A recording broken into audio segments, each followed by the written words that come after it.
Everyday products filled with potential harm. It's an artificial chemical that we inflicted upon ourselves. Chemicals that don't break down I would say exposure is almost inevitable. and could be here forever. What are we doing as a society, putting our children at risk? So we're here to reveal what you need to know. I don't know if I'll use it again. Are you satisfied that everything is being done to reduce the levels? No one is ever satisfied. You keep working towards the goal. This is your marketplace. We're out shopping, trying to find products containing man-made chemicals that are alarming the scientific world. Okay, so it's waterproof. We've heard PFAS could be in some rain jackets, non-stick pans, microwavable popcorn bags, fast food wrappers, cosmetics, dental floss, menstrual products, and much, much more. Anything that's marketed as rain, stain, or grease resistant.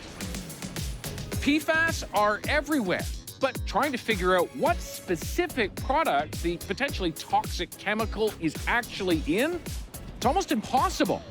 That's why we're on the case. PFAS is an enormous group of chemicals, actually up to 12,000 different types of chemicals. What they have in common is that they're all persistent, highly persistent. They can last for decades, if not centuries. Miriam Diamond is a professor at the University of Toronto. She's become a crusader about the dangers of what are dubbed forever chemicals. The PFAS that's in our products today is actually going to be in the drinking water 7 generations down. That is not a good thing. A Canadian proposal to regulate so-called forever chemicals. Cancer-causing chemicals harmful to the environment and to you. There is evidence the chemical companies have known for decades about their danger. A new paper reviewed the tactics used by 2 of the biggest makers of the so-called forever chemicals. They knew the harm of their chemical, and they didn't tell anybody. Nearly all of us already have some PFAS in our bodies, and some of these chemicals have been linked to greater risk of certain diseases, lower fertility or birth weight, a compromised immune system, and reduced vaccine response in children. Do we know what brands in Canada are using PFAS in their products? I don't know which brands in Canada are using PFAS. It's not on the label. Exactly. Experts are concerned about widespread use in everyday products like makeup. Why is PFAS in cosmetics? It helps spread the cosmetics. It helps with water repellency and durability. So if you have mascara, for instance, it prevents it from running. Right. How do I even know how to avoid, what to avoid? Because nobody tells me where it is.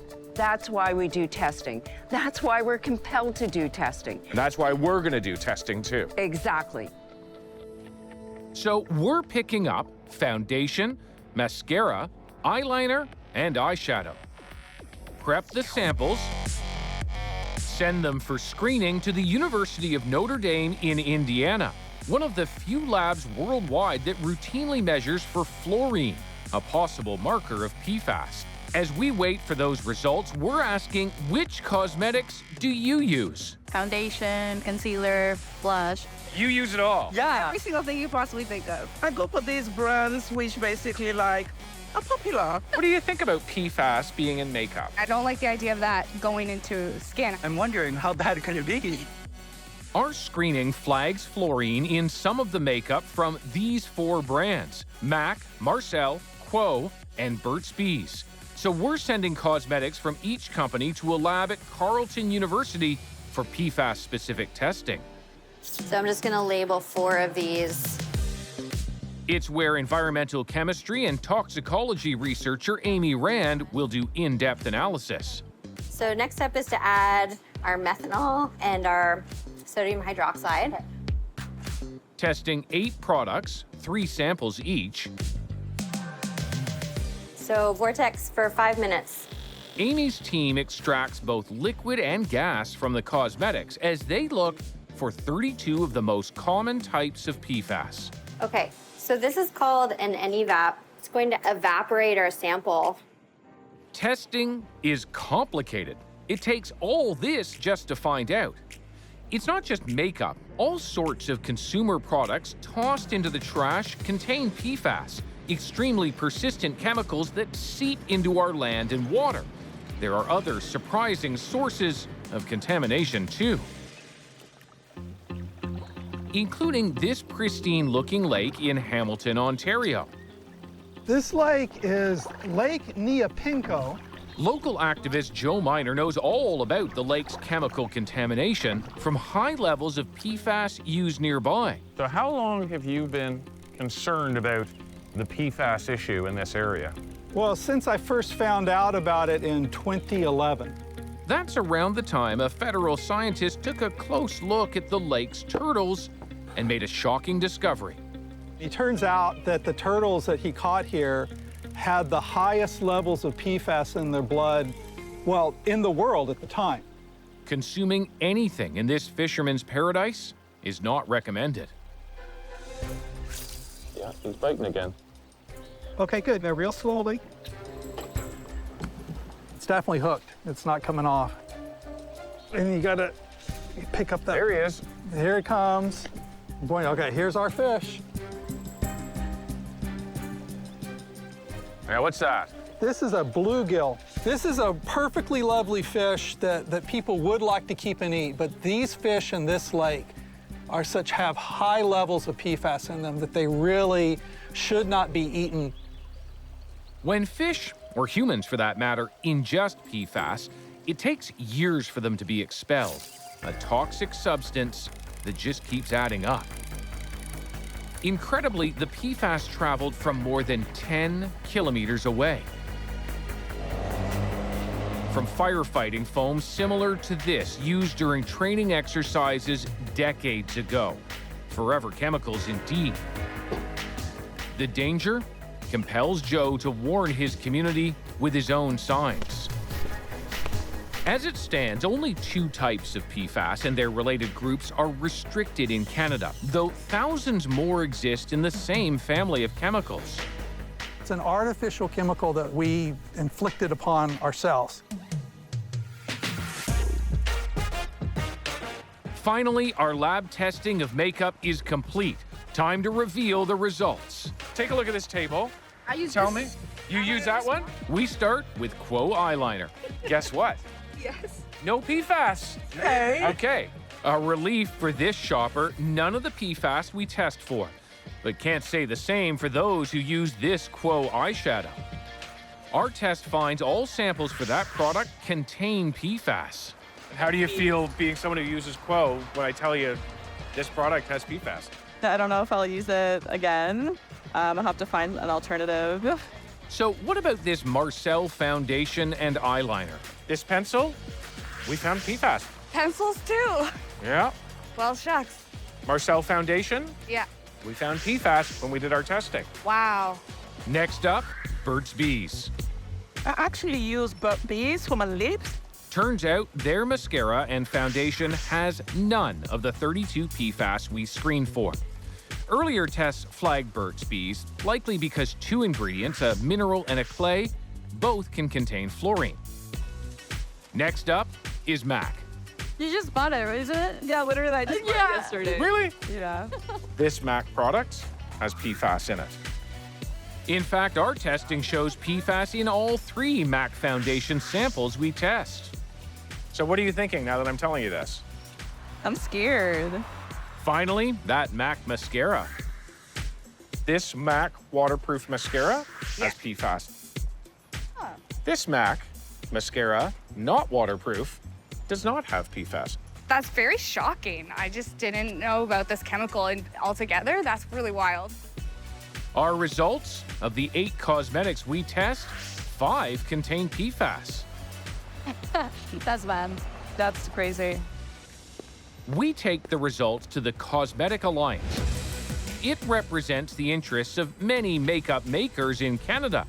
Darren Prasnick is the CEO. What do you make of those results? At those levels, they were not being added in those products for any functionality. So they were not an ingredient? They that's weren't what an you're saying? ingredient. They weren't added. What does that mean? Well, that means there's something that can be found that gets in through the manufacturing process, This is not background levels. This is not just something that's found in drinking water, that there has to be something else in the process that's allowing these levels in.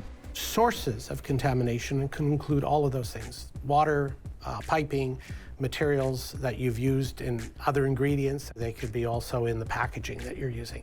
And if it is, for example, something that's a coating, et cetera, that raises the question, how do I eliminate that in my supply chain?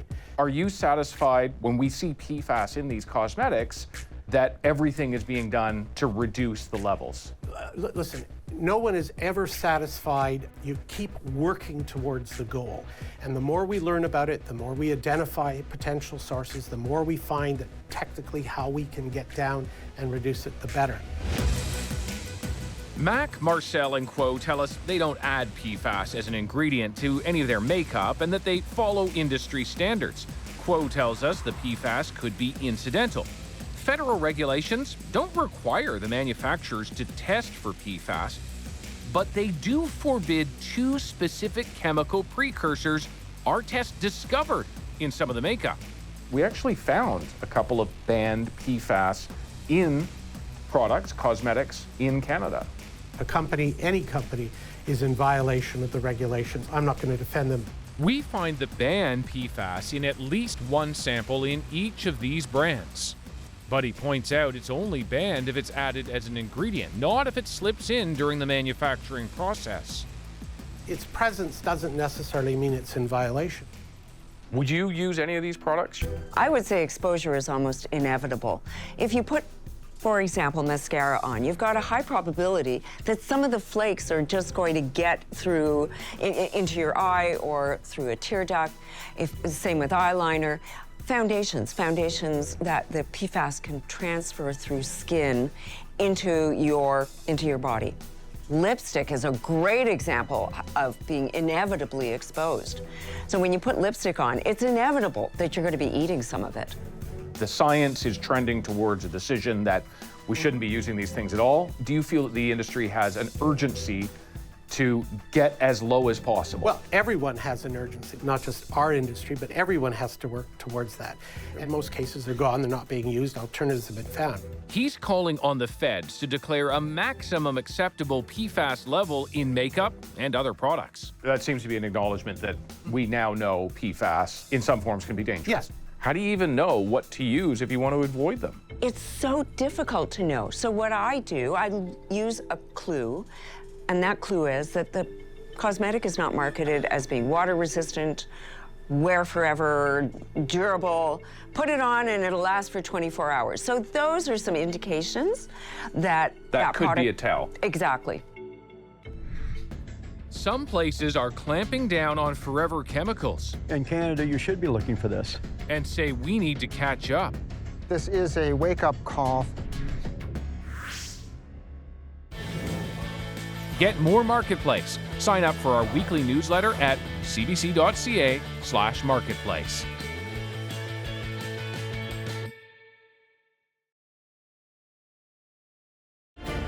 This is your Marketplace. PFAS are everywhere.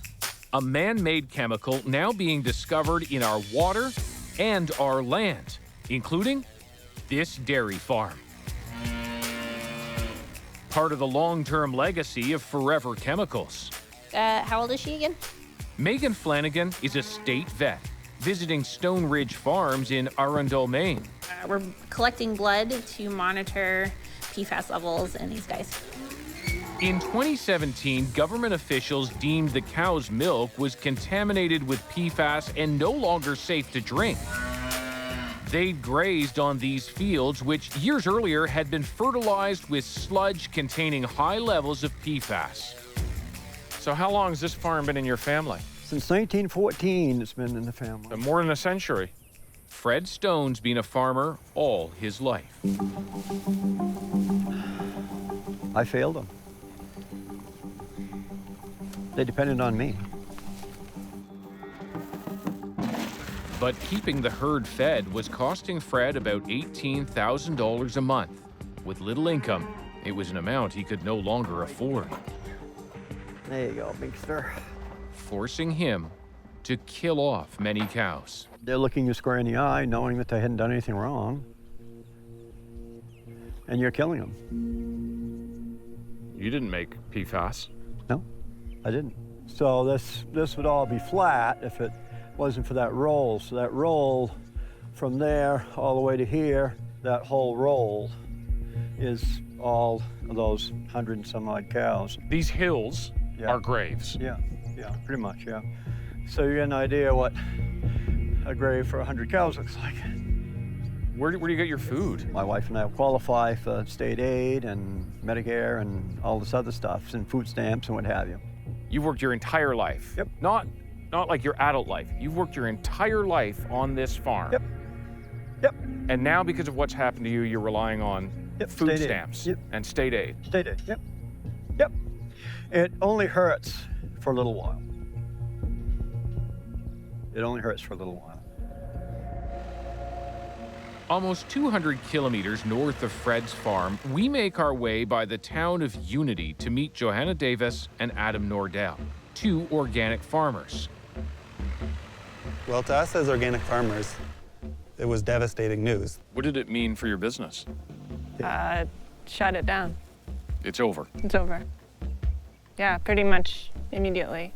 They discovered that same PFAS-contaminated fertilizer was used on their fields long before they arrived.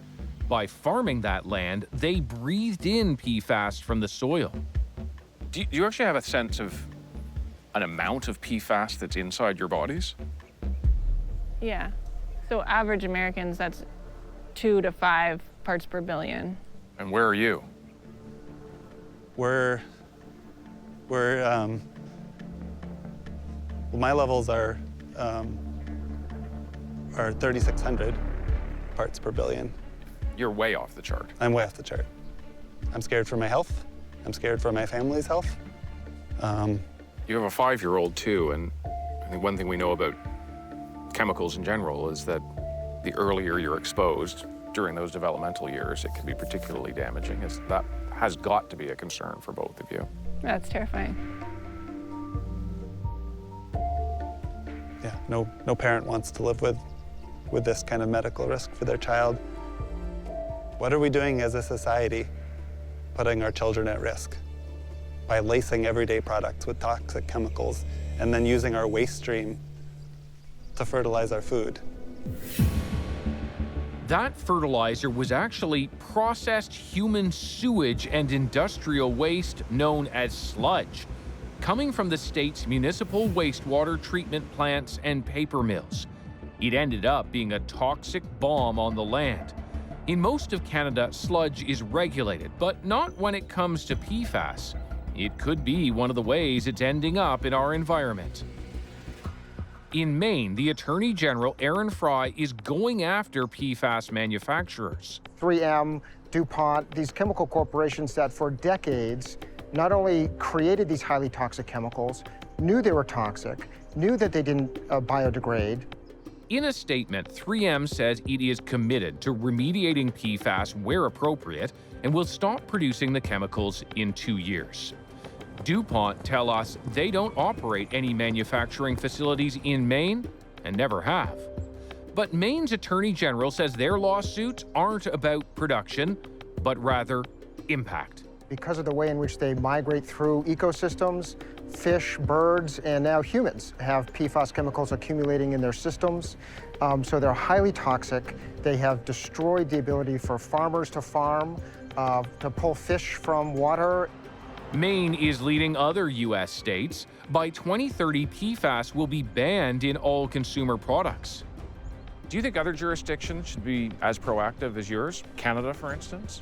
Well, my hope is that this is a wake-up call for anybody who may not have been paying attention to just how significant this kind of contamination can be. It is a call many in Canada's scientific community are making too, including U of T's Miriam Diamond, who wants to see the end of PFAS.